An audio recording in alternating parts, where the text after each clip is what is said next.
नमस्ते दोस्तों, मैं अंकुर आर्य आप सबका स्वागत करता हूं आपके अपने YouTube चैनल सत्य सनातन में। आप लोगों ने पूछा था कि उस दिन पुस्तक मेला में क्या हुआ था। अचानक से जब मैं वहां पर गया हुआ था, मुझसे कहा गया कि यहां पर दो जो मौलाना है वो बैठे हुए हैं, उनके साथ में बातचीत करनी है। अब मुझे नहीं पता था कि क्वेश्चन किस तरफ से शुरू होंगे, किसको आंसर करना है, किसको क्वेश्चन करना है। और उस टाइम पर मेरी ऐसी कोई तैयारी नहीं थी, मतलब मैं कुछ तैयार करके नहीं बैठा हुआ था वहां पर। वो ऑलरेडी दो लोग बैठे हुए थे और उनके साथ मुझसे पहले दो लोग उनसे बात करके जा चुके थे आई थिंक। तो वहां पर जो बातचीत हुई उसका थोड़ा सा मैं ब्रीफिंग करना चाहूंगा, बिकॉज वो वीडियो और वो चर्चा तो एक बहुत लंबी थी। जैसे कि एक फिल्म होती है, उसका थोड़ा सा पार्ट हम बता सकते हैं और उसमें कुछ इंपॉर्टेंट चीजें जो जिनसे आप लोग सीख सकते हैं कि हमको किस तरीके से आंसर करना चाहिए। बल्कि वो जो रियल वीडियो है वो या तो आर्य समाज पर या फिर आर्य संदेश टीवी पर आएगी। और वो कब आएगी मुझे नहीं पता है, लेकिन आप लोगों ने अब आप लोगों ने नहीं, मैंने ही वो जब से फोटो डाला था तो मैंने आपसे पूछा था कि उसके बाद में क्या हुआ होगा। अब आप लोगों ने बताया नहीं है कि क्या हुआ होगा, बल्कि ये कह दिया कि ये सस्पेंस ना बढ़ाएं, आप खुद ही बता दें कि क्या हुआ। तो मैं वही बताना चाहता हूं, बिकॉज उस वीडियो के राइट्स मेरे पास में नहीं है, बट वो आंसर्स मैं बता सकता हूं जिससे कि आप कुछ सीख सकते हैं। जैसे मैं वहां पर बैठा, बड़ी असमंजस की स्थिति थी, भाई क्वेश्चन मैं करूं या वो करेंगे। और सबसे बड़ी चीज, मुझे बताया भी कुछ नहीं गया था, मुझे सिर्फ कि अंकुर जी आपका बारी है और आप बैठ जाइए, बस ऐसे ही आते ही। और वो मुझे माइक लगा करके कैमरामैन जो थे वो चले गए। मैं कुछ पूछ पाता उससे पहले उन्होंने कह दिया कि अभी से पहले हमारी ये बात चल रही थी कि शाकाहार और मांसाहार के विषय में, और जिस प्रकार से आप लोग या आर्य समाज कहता है कि भाई मांसाहार नहीं करना चाहिए बिकॉज उनमें जीव होता है, जीवन होता है, उस प्रकार से तो जो फल सब्जी साग सब्जी हैं इनमें भी जीवन है, तो आप उनको क्यों मार करके खाते हैं? वो भी तो एक मारना हुआ, वो भी तो फिर एक जीव हत्या ही हुई। यहां से मेरी बाछें खिल गई, मतलब मन कतई प्रसन्न हो गया मेरा, मतलब दिल बाग बाग हो गया, गार्डन गार्डन हो गया वहां। क्योंकि इसके ऊपर तो हम ऑलरेडी पहले भी कई बार बोल चुके हैं। वो जो मौलाना साहब थे, मैंने उनसे सिर्फ ये कहा कि मैं इसका आंसर कर रहा हूं, एक छोटी सी चीज है, मैं बस एक छोटा सा क्वेश्चन पूछना चाहता हूं ताकि ये पता लग सके कि आपको पता लग सके और मुझे भी पता लग सके कि आपकी जो नॉलेज है वो वाकई में सटीक है अथवा नहीं है। और क्वेश्चन ये है कि जब आप लोग कुर्बानी देने जाते हैं, किसी जानवर को काटने जाते हैं, क्या वो अपनी गर्दन वहीं पर रख लेता है, वहीं पर रख करके ले जाता है कि हाँ लो काट लो? ऐसा कुछ होता है? मौलाना साहब इसमें बहुत असमंजस में पड़ गए। अब वो कहें ना करें तो तब गए और हाँ करें तो तब गए। मौलाना साहब ने यहां पर हाँ करना चूज किया कि हाँ वो आराम से बैठ जाता है, लेकिन अब उन्होंने यहां पर एक शर्त रखी, लेकिन अगर हम उस तरीके से कुर्बानी दें जिस तरीके से कि एक नियम बताया गया है कि उसको किस तरीके से जिबा करना है। मैंने कहा नहीं, मैं सार्वभौमिक बात कर रहा हूं और आप जो जिबा करने और जो नियम की बात कर रहे हो वो कुरान से बात कर रहे हैं। कुरान एक कल्ट विशेष की एक मान्य पुस्तक है, सार्वभौमिक पुस्तक नहीं है। अभी भी 7.5 अरब में से 6 अरब लोग उसको कुछ भी नहीं मानते। 1.5 अरब लोग में से भी 50% लोग उस किताब को ढंग से नहीं जानते। तो आप कैसे कह सकते हैं? इसलिए आप सार्वभौमिक बात करें। जब हम जानवर को काटने जाते हैं, जिबाह करने जाते हैं, तो उस टाइम पर वो वहीं खड़ा रहता है या भागता है? तो उसने कहा कि नहीं नहीं, हम इस तरीके से करते हैं कि उसको किसी तरीके का कोई दर्द ना हो। मैंने कहा जो छुरी देते हैं, धीरे धीरे उसके गले के ऊपर फेरते हैं, उससे कम दर्द होता है। इस पर वो मौलाना साहब जो थे वो बिल्कुल फंस गए, और जो मेरे पास बैठे हुए मौलाना साहब थे उन्होंने फिर बात जो थी अपने हाथ में ली कि नहीं, इसके ऊपर मैं बताता हूं आपको कि रिसर्च हो चुकी है। मैं कहता हूं कि जानवर भागता है, और रिसर्च हो चुकी है कि सब्जियों में, फूल पत्तियों में, पेड़ में, इनमें भी जीवन होता है। मैंने कहा जब वो भागता है, आप उस बात के ऊपर फोकस रखें, सिर्फ वो भागता है यानी को जान बचाना चाहता है, यानी कि अल्लाह मियां ने उसको खाने के लिए नहीं बनाया है। क्योंकि जो भूख है वो बहुत स्वाभाविक है, लेकिन जानवर को काटना स्वाभाविक दिख नहीं रहा है, ना ही वो स्वाभाविक है। वो बिल्कुल दोनों के जो व्यवहार हैं एक दूसरे के विपरीत है। वो उसको काटना चाहता है और वो उससे कटना नहीं चाहता है। इवन लात मार के, सींग मार के, जिस भी तरीके से वो छुड़ा छुड़ू के भागता है। तीसरी चीज, जानवर को हमेशा बांध करके रखना पड़ता है। चौथी चीज कि उसको घेर घोट करके बैठना पड़ता है। बहुत सारे लोग मिलजुल करके उसके ऊपर चढ़ते हैं, बैठते हैं, फिर उसको मारते हैं, फिर जाकर के उसको, फिर ऐसे नहीं कच्चा ही खा ले, फिर उसको पकाते हैं। ये सब चीजें होती हैं। लेकिन आप मुझे बताइए कि जब भूख स्वाभाविक है तो मूली का उगना, उसको उखाड़ना, छीलना, काटना, पकाना, चबाना, पचाना, इन सब में कहीं भी उसकी तरफ से कुछ विरोध आता है?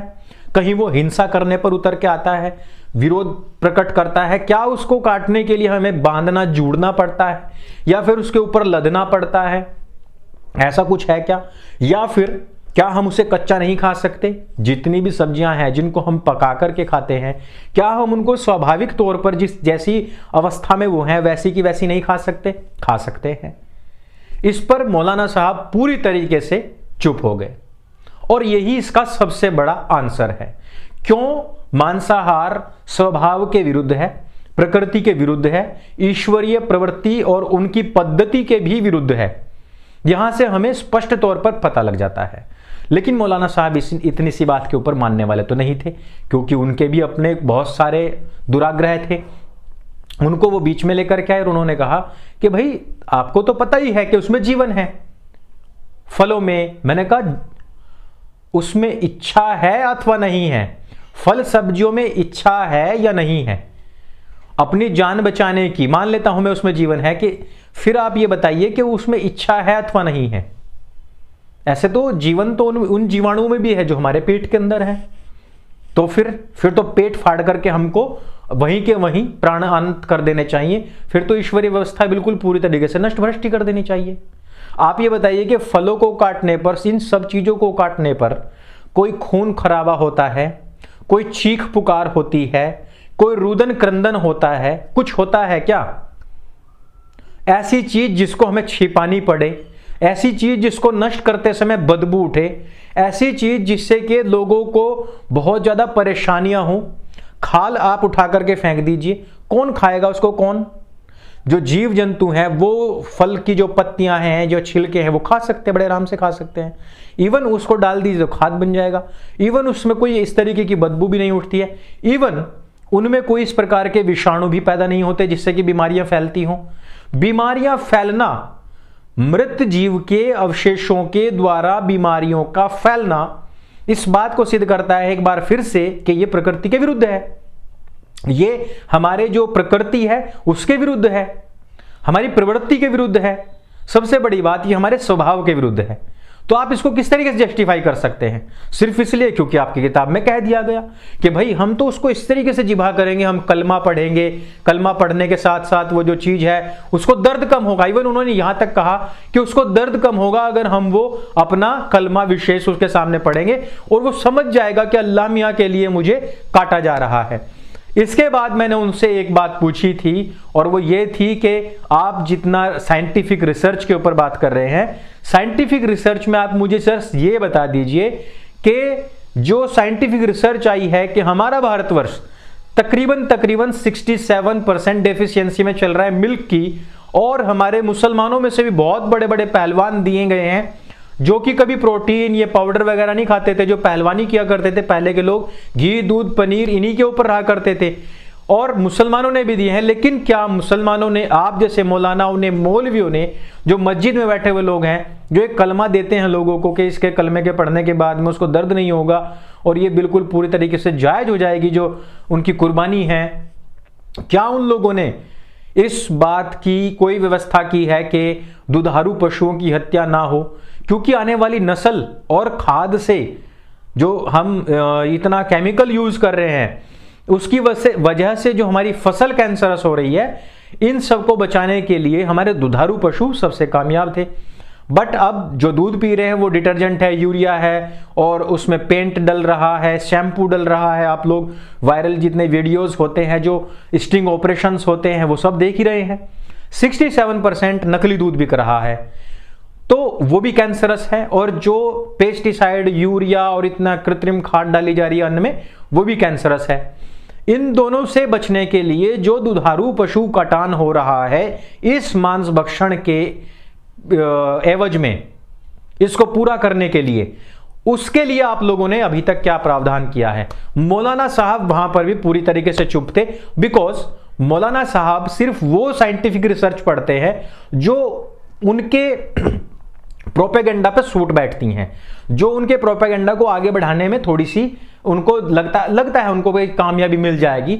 लेकिन वहां पर आर्य थे, उन्होंने उनका जवाब पूछा तो उनको जवाब उसका नहीं मिला कि क्या सब्जियां भी चीखती चिल्लाती हैं या फिर स्वाभाविक रूप से कट जाती हैं और खाई जाती हैं और कच्ची भी चबाई जा सकती हैं। फिर इस साइंटिफिक रिसर्च के ऊपर तो खैर उनका डब्बा गोल था, बिल्कुल जीरो थे। उन्होंने कहा ये हमारा विषय ही नहीं है। फिर उन्होंने वहीं के वहीं एक और बात उठा दी कि नहीं, सब जितने भी मजहब हैं, जितने भी धर्म हैं, उनकी सबकी धार्मिक पुस्तकों में लिखा हुआ है। मैंने कहा कहां लिखा हुआ? उन्होंने कहा मनुस्मृति में लिखा हुआ है। अब मैंने वहीं के वहीं कहा कि भाई आप मनुस्मृति मुझे दे दीजिए। उन्होंने कहा नहीं, देखो मैं इस बात की पुष्टि नहीं करता हूं, लेकिन मनुस्मृति में लिखा हुआ है। ये जो चीज मुसलमान कोई भी मौलाना मौलवी आपके सामने बोले या कोई भी वामपंथी जो दिखाना चाहे कि मनुस्मृति में मांसाहार के बारे में लिखा हुआ है, वो आपके सामने यही बात कहेगा कि मनुस्मृति में लिखा हुआ है, लेकिन मैं पुष्टि नहीं करता हूं। इससे दो चीजें होंगी। पहली चीज कि जो वीडियो में उसको देख रहा है, लाइव देखे या टेलीकास्ट देखे उसका बाद में, उसको ये लग जाएगा कि मनुस्मृति में है। दूसरी चीज कि अगर वो कभी नहीं पाई जाती है तो वापस वीडियो देखा गया तो मौलाना साहब ने वहां कह भी दिया है कि वैसे मुझे पूरे नॉलेज नहीं है।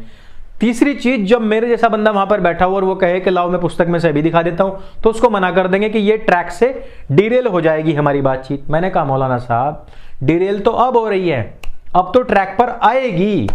मैंने वहीं, उन्होंने पुस्तक दी मुझे विशुद्ध मनुस्मृति, वहां 5वां अध्याय था, वहां पर मैंने एक श्लोक दिखाया उनको 10वां, और मैंने उनसे कहा कि भाई इसमें तो लिखा हुआ है कि मांसाहार बिना हिंसा के संभव नहीं है, और हिंसा तो हमने पहले ही मना कर रखी है, इसलिए मांसाहार करना ही नहीं चाहिए।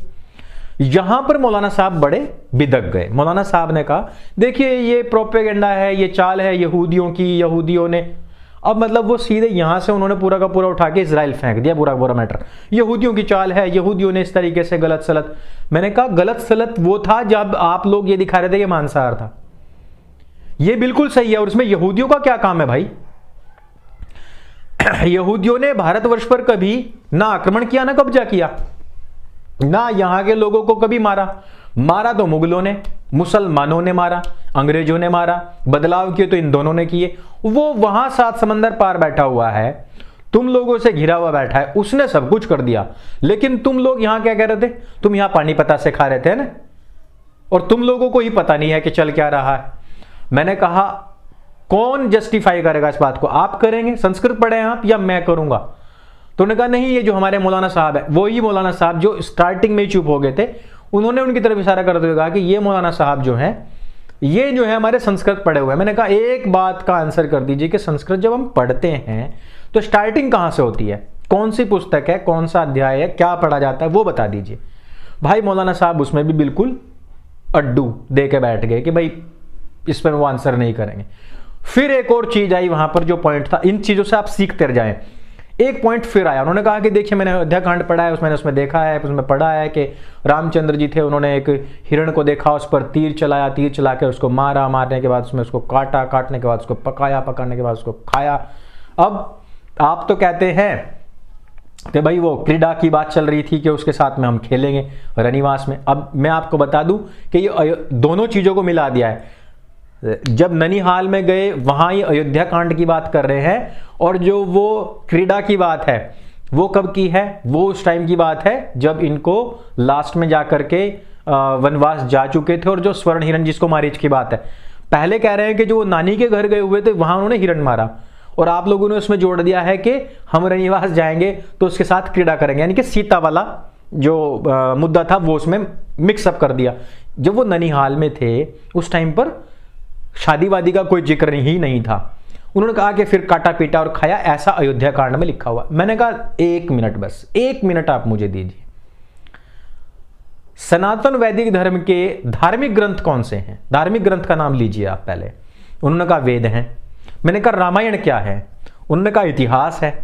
मैंने कहा अगर मैं इस्लाम के 1438 साल का इतिहास उठा करके ले आया तो आपकी सारी जितनी भी ये कल्ट की पुस्तकें हैं सबको खारिज करना पड़ेगा, क्योंकि इस्लाम ने इन 1438 साल में वो गंद मचाया है जिस पर कहीं से लेके कहीं तक अगर कोई अच्छी से अच्छी भी तकरीर कर ले कुरान के ऊपर, जो उसमें बैड वर्ड्स भी लिखे हैं हम काफिरों के प्रति, उनको भी हम मीठा मीठा कर ले तो भी कुरान खारिज हो जाएगी।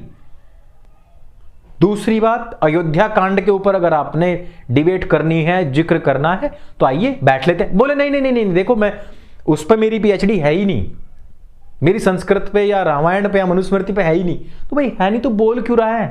पहले तो तूने पहले से पहले दो श्लोकों को मिक्सअप किया, आरोप लगाया। फिर दूसरी बात, अगर यही बात करनी है तो इतिहास को उठाओ, इतिहास में से एक गलती निकालो और आप पूरे के पूरे धर्म के ऊपर कीचड़ फेंक दो। बहुत अच्छी बात है। मैंने कहा मैं उठाऊं 1438 साल का इतिहास। तो ये तो बात थी कि मौलाना साहब को शायद पता होगा या नहीं पता होगा, बस उस टाइम पे वो यही सोच रहे थे कि ये कोई बच्चा आके बैठ गया है, हल्की सी इसको दाढ़ी मूछ सी आई हुई है, इसको नॉलेज इतनी है नहीं और हम घेर लेंगे। फिर उन्होंने एक जगह पर भूमिका बनाने की कोशिश की। मैंने कहा भूमिका मत बनाइए, आपको जो कहना है वो डायरेक्ट ही कहें तो ज़्यादा बेहतर होगा।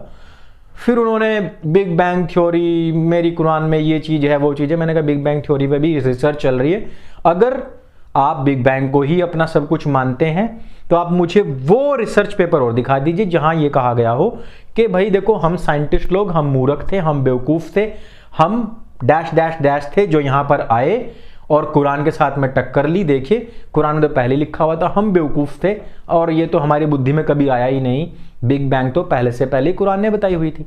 या तो ऐसा हो रिसर्च पेपर तो मुझे दे दो, या फिर आप लोग मौलाना लोग जब कोई रिसर्च हो जाती है उसके बाद में उनको जोड़ने बैठ जाते हो, देखिए देखिए हमारी कुरान ने कह दिया। मतलब कहीं का ईंट कहीं का रोड़ा जोड़ जोड़ के उन्होंने काफ़ी बातें लंबी खींचने की कोशिश की, परंतु इसमें वो सफल हो नहीं पाए। पूरी की पूरी डिबेट जब आएगी, जब आप देख लेना, वो काफ़ी इंटरेस्टिंग है। बात यही होती है कि उसमें और भी बहुत सारी, क्योंकि वो लोग भूमिका बनाने में, इधर उधर की बातें करने में वो सारी चीज़ें जाती हैं। क्योंकि जब हम दो पक्ष बैठते हैं तो आमने सामने की बातें सुननी पड़ती हैं, पूरी पूरी सुननी पड़ती हैं, हम बीच में उनको रोक टोक नहीं सकते, थोड़ा बाद में बोलना पड़ता है। बट ये कंक्लूजन था उस पूरे उसका, और इससे आपको सीखना चाहिए, सीखने को बहुत सारी चीज़ें मिलेंगी। मैंने एक चीज़ उसमें बीच में ये भी कही थी कि साइंटिफिक रिसर्च तो ये भी है कि अगर पूरी दुनिया शाकाहार पर आ जाए तो कोई भी व्यक्ति भूखा नहीं मरेगा। क्योंकि एक बकरे को पालने में, जिस बकरे को 4 लोग सिर्फ 2 दिन में सपट कर जाएंगे, चाट जाएंगे, उस बकरे को पालने में, बड़ा करने में जितनी सब्जियां, जितनी हरियाली, जितना अन्न, जितना जल लगता है, उसमें सैकड़ों लोग सैकड़ों दिनों तक भोजन ले सकते हैं। यहां पर उन्होंने स्वामी विवेकानंद जी के बारे में जरूर कहा था कि हमारी तो संस्कृति वो विशाल संस्कृति रही थी जो ब्राह्मण जो थे वो गाय को चट कर जाते थे। दोस्तों, विवेकानंद जी के ऊपर मेरा कोई खास रिसर्च नहीं है। उनका जो साहित्य मैंने पढ़ा है, उन्होंने मांसाहार के विषय में वाकई में बहुत कुछ कहा है, और इसीलिए वो मेरे मन में उस लेवल पर, उस स्तर पर नहीं है। बिकॉज उनके जो पठनीय ग्रंथ थे, देखो आप बुरा मत मानना, गाली देने का आपको पूरा अधिकार है। अगर आप मदरसा से पढ़े हुए हैं आप लोग भी, तो आप नीचे कमेंट में गाली दे सकते हैं। बट ये रियलिटी है कि मैंने उनके खुद जितनी पुस्तकें पढ़ी, उन्होंने मांसाहार को उसमें सपोर्ट किया है, और उसका रीज़न था क्योंकि वो पश्चिम बंगाल से थे, बंगाल प्रांत से थे, और वहाँ पर मांसाहार किया जाता है, और वो लोग वेद को अपना कोई मूल ग्रंथ मानते भी नहीं थे। वेद और स्वामी विवेकानंद जी का कोई रिश्ता था भी नहीं, इसलिए वो इस तरीके की बात कर सकते थे। उन्होंने काफ़ी बातें कही कि वो शिकागो में ये दे के आए, वो दे के आए, उन्होंने ये बात कही। भाई शिकागो का हमारे से क्या मतलब है, और शिकागो में भाषण देने से हमारे देश पे क्या फ़र्क पड़ा। वो लोग तो भारत में हिंदुओं को बोले बहुत महान होंगे, यहाँ के देखा वो क्या कर रहे थे, वो यहाँ मिट्टी का डला रख करके उसको कह रहे थे ये हमारा भगवान है। उन लोगों ने उल्टा इन लोगों को कन्वर्ट कर लिया। उन्होंने कहा कि ये तो हिंदुस्तानी हिंदू जो हैं तो बुरिश हैं, बिल्कुल बेवकूफ़ मूर्ख हैं, और वापस उल्टा इन्हीं को कन्वर्ट कर लिया। और आप देखिए उनके प्रांत में ही सबसे पहले बंगाल में ही आकर के अंग्रेज बैठे थे, वहीं से उनकी शासन सत्ता चली थी, और वहीं के लोग सर्वाधिक कन्वर्ट हुए थे। और वहीं के बाद में आज भी अगर आप देखेंगे तो जो बेलूर मठ है उसमें मस्जिद भी बनी हुई है, उसमें चर्च बना हुआ है। सबसे बड़ा जो सेक्युलरिज्म का जो ठिकाना है वो बेलूर मठ ही बना हुआ है। आपको मेरी बात बुरी लग सकती है, आइए गाली दीजिए, पर जो बात अच्छी लगी है उसको आत्मसात कीजिए। मांसाहार प्रकृति के विरुद्ध है, हमारी प्रवृत्ति के विरुद्ध है, ईश्वरीय जो व्यवस्था है उसके विरुद्ध है। दुधारू पशुओं को बचाइए, अपनी नस्ल और अपनी फसलों को बचाइए। धन्यवाद। इस वीडियो को ज्यादा से ज्यादा फैलाइए, इस चैनल को सब्सक्राइब कीजिए, बेल आइकन में जो सबसे ऊपर का बेल आइकन है उसको अपडेट कर लीजिए अगर नहीं किया है तो, सबसे ऊपर का, जिससे कि सारे नोटिफिकेशन आपको मिल सके। सत्य सनातन वैदिक धर्म की जय। जय हिंद, वंदे मातरम।